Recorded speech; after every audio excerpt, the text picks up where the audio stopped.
Tuesday, Wednesday, or something like that, middle of the week, traffic going by and everything. And they built the bomb in the trunk of this car. And one of their members who, got RICO'd and went to prison, it's all, this is all gangland stuff and every, knowledgeable.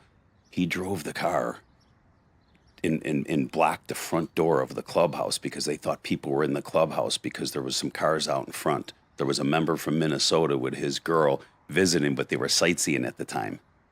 And that thing, he got out of the car picked him up, you can see from the cameras, and he barely got out of view of the cameras, block or so away, and that thing detonated. And by the grace of God, 2 minutes before that, a city bus went by filled with people, Holy CTA shit. bus. You see a cop car goes by real slow, and the cop looks at the door and he goes, that's probably the Angels. We were in that neighborhood, the henchman been there since the 60s.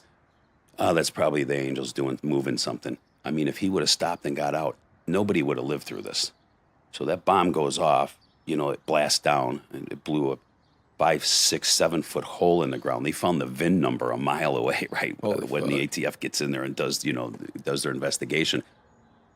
Hits the front door, big steel front door, blows it out of the back of the building, through it, a big building, old Chicago building, 3 levels. The blast goes across the street. There's a house that's siding, like an aluminum siding house. By the grace of God, nobody's in the house. It just rips the house apart.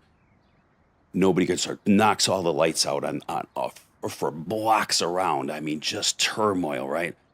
So I was sitting at home and I get a phone call from one of my friends, and he goes, "Hey, bro, I think your clubhouse is on the news." And I go, "What?" He goes, "Turn on the news." I go, "What channel?" He goes, "Any of them."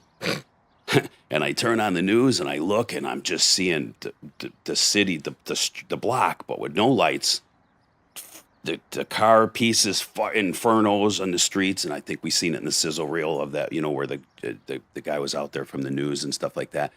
And I said, "Yeah, that's our clubhouse," So we all got on the phone with each other, and we met a few blocks away. There was a gas station, and we came down to the gas station and stuff, and it was just.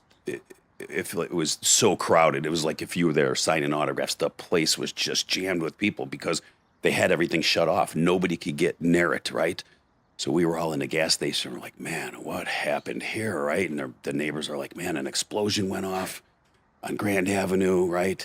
And we're like, okay. So as I'm standing there talking to the fellas, I hear my name get called. "Hey, Mel," and I look around, and it's a couple ATF guys, a couple guys that I already knew who they were. And they said, "Hey, man, come here. We want to talk to you." I said, "Okay." They go, "What's going on here?" I go, "I have no idea, man. I just seen it on the news, They said, "Well, who you thinking?" I go, I don't have no idea. You're